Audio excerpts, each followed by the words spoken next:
I live my life a quarter mile at a time. For those 10 seconds or less, I'm free. The Fast and Furious film franchise is one defined by overpowered muscle cars, high-speed chases, and perhaps, most importantly, the presence of one specific action superstar. Brian Earl Spillner. Sounds like a serial killer name. Is that what you are? No, man.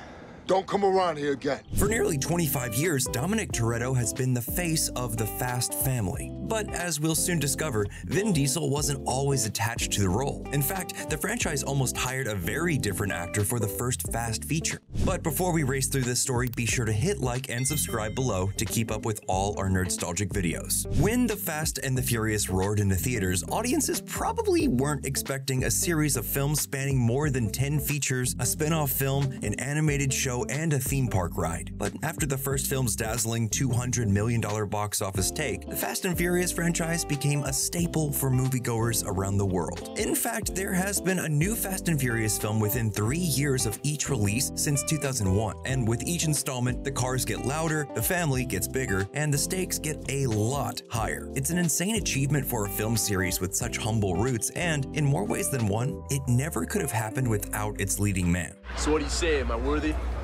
We don't know yet. But you're in. Vin Diesel's Dominic Toretto is many things. A career criminal on the run, a grieving son and fearful father, an expert street racer and cunning marksman, Thought this was gonna be a street fight? government agent, barbecue lover, but perhaps above all else, Dom is a family man. The most important thing in life will always be the people in this room. Salute, mi familia. Salute. Salute. Could any other actor have taken the wheel of this global phenomenon? Well, in the beginning, another sheriff almost came to town. Raylan Givens?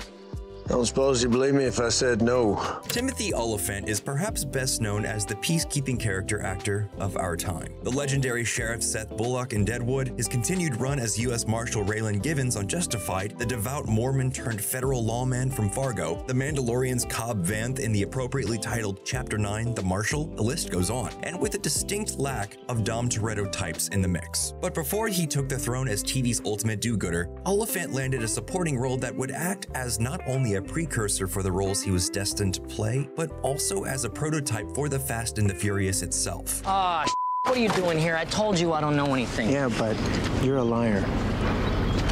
You're gonna get me fired, man. Fired? That's not good. You're on parole, right? Gone in 60 Seconds, released almost exactly a year before the first Fast film, saw Timothy Olyphant put his white-knuckle skills to use as Detective Drykoff. In the movie, Olyphant is in hot pursuit of a car thief with a heart of gold, a good guy who does bad guy stuff, just trying to do right by his family. Sound familiar? The film was a major hit and took in a profit almost identical to what the Fast and the Furious would accomplish. And despite cruising for the lawmen in Gone in 60 Seconds, Olyphant's ruggedly charming performance proved very exciting for Hollywood movers and shakers, specifically a group of filmmakers developing a similar project. In the late 90s, producer Neil Moritz and director Rob Cohen were hard at work on a then untitled crime film. Set in the world of illegal street racing and local car culture, Universal Pictures quickly came around to the concept and negotiations began. Though Moritz and Cohen had a co-lead locked and loaded in Skull star Paul Walker, Universal already had their sights set on a future Dominic Toretto. In fact, as Neil Moritz recalls, the studio said, if you get Timothy Olyphant to play the role of Dominic Toretto, the movie's greenlit. Ultimately, Olyphant turned down the role because, well, he just knew he wasn't right for it. I remember thinking, I can't make this work. I was like, what am I doing? Why would I be in this? And although the crew worried the film may never see the light of day, producer Neil Moritz had another actor in mind, someone who hadn't quite exploded but was well on his way to becoming a major force in American cinema, though maybe not in the ways you'd expect. Hey, you got a problem? You looking at my girl? I smack him in the head. He doesn't even say a word to me, like he can't believe I'm about to throw him a beat. Vin Diesel is a tough, intense action star. His machismo and heavy-handed attitude have practically come to embody who he is, even as a public figure. But he didn't necessarily start that way. In fact, Diesel was originally discovered by Steven Spielberg because of a short film. Multifacial is a personal, intimate portrait of an actor struggling with his identity. At the time of its extremely limited release, Diesel was a serious, high-minded actor and student who then directed, wrote, and starred in his own film, Strays. Spielberg saw these early performances and cast him in Saving Private Ryan. Stop it and send it before How are you gonna send it yourself? Put it down! It's to my dad. It's got blood on it, man.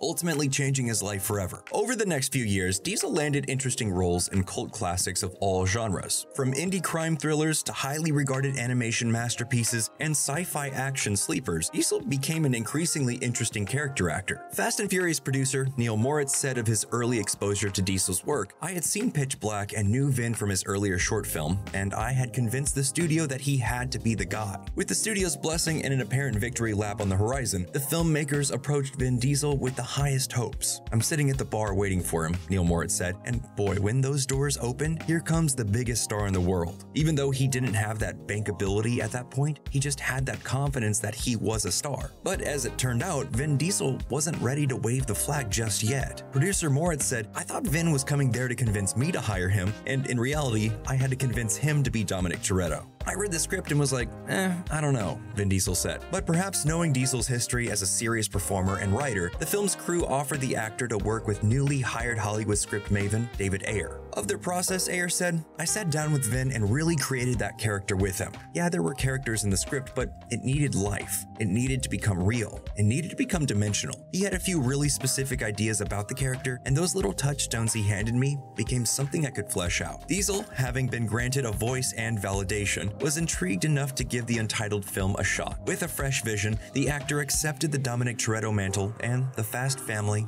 was born. Though Dominic Toretto did not appear in the sequel and had only a cameo in Tokyo Drift, Vin Diesel's return in the fourth Fast film marked a major turning point in the franchise. Put simply, the Fast and Furious movies became events after Diesel's return. Something big, overblown, and insane enough to keep people talking. Films that reach a wide audience by serving classical action heroes paired with the craziest stunts you'll see outside the latest Tom Cruise flick. Vin Diesel is as committed to franchise films as they come. Aside from Fast and Furious, his work on the XXX film series, his ongoing portrayal of Guardians of the Galaxy's Groot, and persistent revivals of the Pitch Black universe prove that the actor prefers to develop characters throughout many years. This has never been more apparent than in his reign as Dominic Toretto, and with another Fast film currently in the works, there's even more family to come.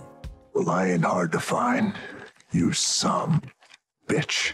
Looking back on the original casting choice, Timothy Olyphant does make sense in some weird way. Much like Vin Diesel's Dominic Toretto, Sheriff Bullock and Raylan Givens are violent men driven by a need to do what's right. There's an uncompromising aspect to Olyphant's performances that oddly mirror Vin Diesel's own brand of tough guy bravado. It was not much of a stretch to imagine Olyphant's charismatic valor on the other side of the law. He's the type of fella that walks under a flock of birds and is surprised when he ends up on his face. And as for his commitment to franchises, the actor has been serving Justified fans since 2006. As further proof of Olyphant's family loyalty, the actor even turned to the Deadwood franchise for an original film 13 years after the series ended. And though Star Wars roles often settle their actors with multiple appearances, it was no less endearing to see Cobb Vanth show up again in the Book of Boba Fett. But Timothy Olyphant's talents and commitment aren't the problem. When you just try to imagine anyone else trying to play Dominic Toretto, it feels wrong. And that's because Vin Diesel is everything Dominic Toretto should be. His bluster and bravado are the real reason so many show up to see another freeway chase. And this muddy definition between character and actor make Diesel's Toretto downright irreplaceable, and there's just no way to swerve it. And that's it for this episode. So what do you think? Is there any other actor you could see as Dominic Toretto? Who would you like to see added to the family in the next film? As always, be sure to smash the brakes and like and subscribe below to keep up with all our Nerdstalgic videos.